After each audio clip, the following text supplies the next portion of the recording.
गीता जी अध्याय नंबर 4 के श्लोक नंबर 32 में आपने अभी सुना, उसमें कहा कि जो अभी तक आपको ज्ञान बताया मैंने, चौथे अध्याय के 25 से लेकर 31 तक मंत्रों में, कोई ऐसी साधना करता है, कोई ऐसे यज्ञ करता है, कोई ऐसे यज्ञ माने धार्मिक अनुष्ठान करता है, उनसे हटकर चौथे अध्याय के 32वें श्लोक में कहा कि इस प्रकार की बहुत से विस्तार के साथ यज्ञों की जानकारी, धार्मिक अनुष्ठानों की जानकारी सच्चिदानंद घन ब्रह्म यानी ब्रह्मणे मुखे, वो सच्चिदानंद घन ब्रह्म की वाणी में लिखा है और वो तत्व ज्ञान है। चौथे अध्याय के 34वें श्लोक में कहा कि उस ज्ञान को तू तत्वदर्शी संतों के पास जाकर समझ, उनको दंडवत प्रणाम करने से, कपट छोड़कर प्रसन्न करने से वो तत्वदर्शी संत तुझे परमात्म तत्व का ज्ञान कराएंगे, उस तत्व ज्ञान से परिचित कराएंगे।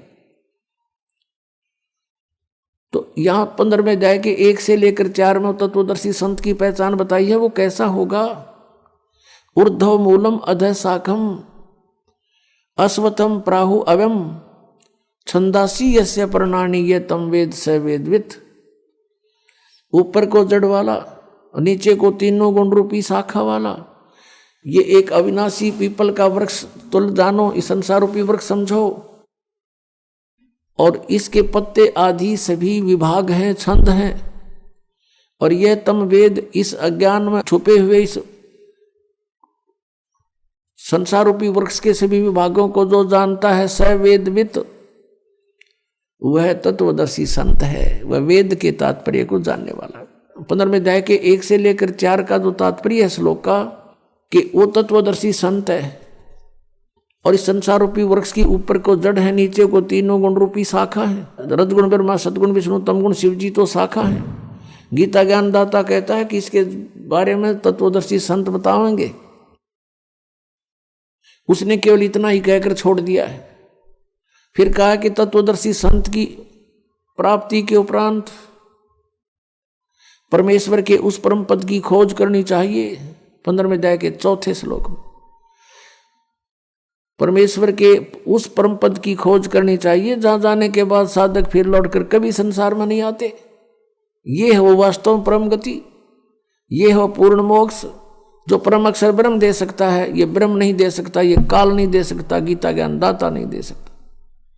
और जब तक जन्म मृत्यु समाप्त नहीं होगी तो सुख शांति नहीं हो सकती। इसलिए गीता जी अध्याय नंबर 18 के श्लोक 62 में कहा कि अर्जुन तू सर्वभाव से उस परमेश्वर की शरण में जा, और उस परमेश्वर की कृपा से ही तू परम शांति को और शाश्वतम स्थानम यानी सनातन परम धाम को प्राप्त होगा। वो है वो परम पद जहां जाने के बाद कभी लौटकर संसार में नहीं आते। वो सत्यलोक है, शाश्वत स्थान, सदा रहने वाला स्थान यानी सत्यलोक। हम फिर लौट कर आते हैं 7वें अध्याय के 18वें श्लोक पर। गीता जी अध्याय नंबर 8 के श्लोक नंबर अब 1 में अर्जुन ने पूछा कि किम तत्ब्रह्म, उसका उत्तर दिया 3रे श्लोक में 8वें अध्याय के में कि वो परम अक्षर ब्रह्म है। 8वें अध्याय के 5 और 7 में तो गीता ज्ञानदाता कहता है मेरी भक्ति कर मुझे प्राप्त होगा, लेकिन युद्ध करना ही पड़ेगा। यानी यहाँ शांति नहीं, ओम से शांति कभी नहीं हो सकती। ओम के जाप से जन्म मृत्यु सदा रहेगी और कर्म ये युद्ध करना ही पड़ेगा। फिर 8वें अध्याय के 8, 9, 10 में ये स्पष्ट किया है कि 17वें अध्याय के 23वें श्लोक में तो वो मंत्र बताया जिससे भगवान सच्चिदानंद घन ब्रह्म मिलेगा, उसकी प्राप्ति होगी। और उसकी प्राप्ति के बाद फिर जन्म मृत्यु कभी नहीं होता, सनातन परम धाम प्राप्त होगा। तो यहां बताया कि उसकी भक्ति जो करता है, तत्वदर्शी संत की खोज करके, तत्वदर्शी संत से ये उपदेश प्राप्त करके, ओम तत्सत का, ओम तत्सत ये जाप नहीं है। ओम तो सीधा सरपुरुष का, ब्रह्म का, और तत् और सत ये सांकेतिक है। तत् है ये अक्षर पुरुष का और सत है ये परम अक्षर ब्रह्म का, परम अक्षर पुरुष का, जो 8वें अध्याय के 3रे श्लोक में जिसके विषय में जानकारी दी। श्रीमद् भगवद गीता अध्याय नंबर 15 के श्लोक नंबर 16 और 17 में 3 पुरुष हैं, सरपुरुष अक्षर पुरुष। 16वें श्लोक में कहा कि सरपुरुष और अक्षर पुरुष ये 2 प्रकार के प्रभु हैं, परमात्मा हैं। वास्तव में परमात्मा नहीं है, लेकिन इनको भी परमात्मा कहते हैं। ये इनके अंतर्गत जितने प्राणी हैं और इनके सभी के स्थूल शरीर यानी नाशवान है, ये भी नाशवान है दोनों प्रभु यानी पुरुष, और इनके अंतर्गत जितने प्राणी वो भी नाशवान है। जीवात्मा तो किसी की भी नहीं मरती, वो तो गधे कुत्ते की भी ना मरती। अब 15वें अध्याय के 17वें श्लोक में फिर कंसेप्ट क्लियर कर दिया कि उत्तम पुरुष है तू अन्य। उत्तम पुरुष वो श्रेष्ठ परमात्मा, वो परम अक्षर ब्रह्म की तरफ संकेत है, जो संसार रूपी वृक्ष की मूल है, और उस मूल से सबको आहार प्राप्त होता है। पूरे संसार रूपी वृक्ष का उसी से पोषण होता है, वृद्धि को प्राप्त होता है। तो 15वें अध्याय के 17वें श्लोक में गीता ज्ञानदाता कह रहा है कि वो उत्तम पुरुष है तू अन्य, और परमात्मा इति उदाहरते, जिसको परमात्मा कहा जाता है। और वो उत्तम पुरुष श्रेष्ठ परमात्मा तो कोई और है 16वें श्लोक में वर्णित। इन दोनों सरपुरुष और अक्षर पुरुष से कोई और है। वो कौन है? वो परम अक्षर पुरुष है। परम अक्षर ब्रह्म कहो, परम अक्षर पुरुष कहो, उसको पूर्ण ब्रह्म कहो, या उसको सत्य पुरुष कहो। सत्य माने अविनाशी, पुरुष माने प्रभु। और वही यह लोकचर्या में आविश्य विवर्ती, वही तीनों लोकों में प्रवेश करके सबका धारण पोषण करता है। अवय ईश्वर है, वो है वास्तव में अविनाशी परमेश्वर, वो है वास्तव में अविनाशी परमेश्वर। अब 8वें अध्याय के 8, 9, 10 श्लोक में स्पष्ट किया है कि अर्जुन जो उस परम अक्षर ब्रह्म की साधना करता है, जो 8वें अध्याय के 3 श्लोक में गीता ज्ञानदाता जिसके विषय बता रहा है, उसकी जो भक्ति करता है उस मंत्र से, जो तत्वदर्शी संत से प्राप्त करके, वो फिर उसी को प्राप्त होता है, उसको प्राप्त होता है। तो वो अविनाशी परमात्मा है, वो तो सतलोक में रहता है, सनातन परम धाम में रहता है। तो इस प्रकार जीव का मोक्ष होता है। अब हमारी पवित्र श्रीमद् भगवत गीता ये ज्ञान दे रहा है, और गीता ज्ञानदाता अपनी साधना को अनुत्तम बता रहा है, और ये अज्ञान आधार से अनुवाद करता हमारे गुरु, पूर्व के गुरु जो थे अज्ञानी, इन्होंने अनुत्तम का अर्थ ही अति उत्तम कर डाला 7वें अध्याय के 18वें श्लोक में और 7वें अध्याय के 24वें श्लोक में। इन अनर्थ कर डाले। 18वें अध्याय के 66वें श्लोक में गीता ज्ञानदाता कहता है कि सर्वधर्मान परित्यज माम, मेरे सतर की जितनी भी धार्मिक क्रियाएं हैं, अनुष्ठान हैं, वो मुझ में त्याग दे, यानी मुझे सौंप दे। जैसे ओम तत् सत में 3 मंत्र है। ओम तत् ये सांकेतिक है, सत भी सांकेतिक है। ओम तो ब्रह्म का है। कहते मेरे सतर की जितनी पूजाएं तूने की हैं वो मुझे दे दे, और उसके पश्चात उस परमेश्वर की एकम शरणम व्रज, एकम जिसके बराबर दूसरा ना हो, अद्वितीय सर्वशक्तिमान यानी परम अक्षर ब्रह्म, उसकी शरण में व्रज माने जाना होता है। इन अज्ञानियों ने सब ने व्रज माने आना कर रखे, आ जा मेरी शरण में आ जा। फिर ये गीता ज्ञानदाता कहता है कि अहम तवा सर्व पापेभ्यो मोक्षामि मा शुच, फिर मैं तुझे सब पापों से मुक्त कर दूंगा, तू चिंता ना कर। हम क्या करते रहे, जैसे तत्व ज्ञान के अभाव से परम संत मिले नहीं, ओम नाम का जाप, और गीता जी अध्याय नंबर 3 के श्लोक नंबर 10 से लेकर 15 में जो अनुष्ठानों की जानकारी दी है, यज्ञों की, वो 500 यज्ञ करते रहे, ओम नाम का जाप करते रहे, और इसके प्रतिफल को हम ब्रह्मलोक प्राप्त करके वहाँ भोगते रहे।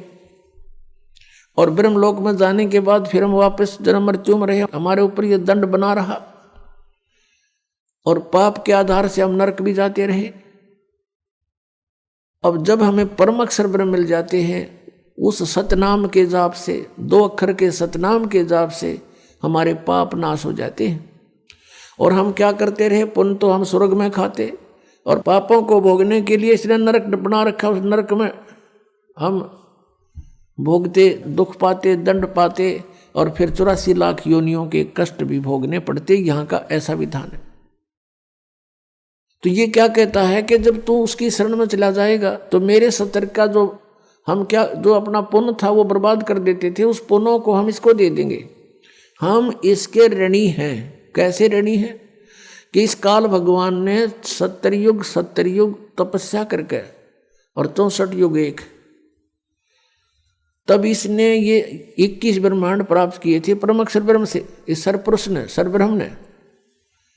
और ये आप देख रहे हैं पृथ्वी कैसे घूम रही है, ये स्वयं भी घूम रही है ऐसे, और ये ऐसे भी घूम रही है। हम इसमें अपनी गलती से, अपनी मर्जी इसके साथ बैठकर आगे इसके विमान में, यहां आगे हम 16 शंख कोश की दूरी पे। अब यहां आने के बाद इसने हमारा दुरुपयोग किया। हम जो पूंजी लेकर आए थे, हम बड़े सेठ साहूकार के पुत्र थे, परम अक्षर ब्रह्म के पुत्र पुत्री थी, और हम बहुत धनी थे। हम अपनी पूरा पूंजी लेकर साथ आए थे।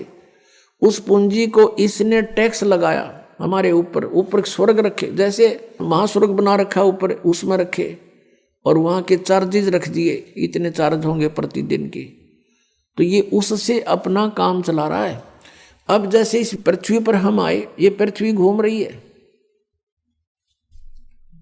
विमान की तरह, तो इसका जो चार्ज इसने रख रखा है वो चार्ज हमसे लेता है। अपने आत्माओं जैसे एक बार ये दास यहाँ से दिल्ली से पुणे गया था जहाज में, एयरप्लेन में,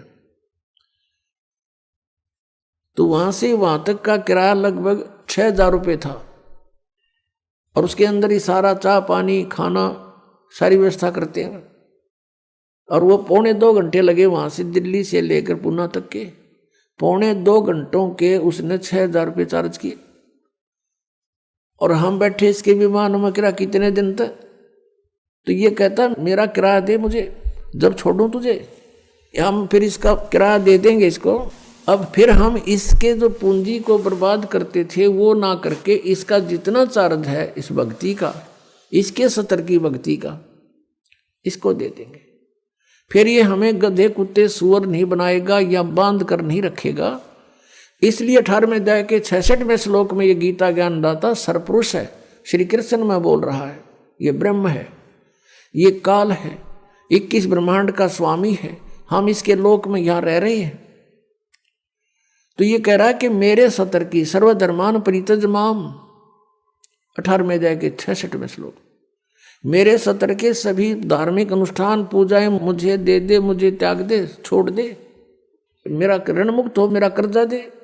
फिर एकम शरणम व्रज, फिर उस सर्वशक्तिमान परमात्मा की शरण में व्रज माने जाओ, परम अक्षर ब्रह्म की शरण में जाओ। अरे इन अज्ञानियों ने सबने अनुवाद कर रखा आओ, यानी गो माने जाना होता है, अंग्रेजी का वर्ड है, और कोई गो माने आना लिखता है, कितना विद्वान होगा वो, अंडरस्टूड है। और इन अज्ञानियों ने ऐसा कर रखा, आज तक हम आंखें बंद करके इनको महाविद्वान मानकर इनकी सब अज्ञान और ज्ञान को हम स्वीकार करते रहे, सत्य मानते रहे। इन्होंने हमें डबो डाला। अब श्रीमद् भगवद गीता में श्री कृष्ण जी का कोई रोल नहीं है, ये पूरा रोल काल का है।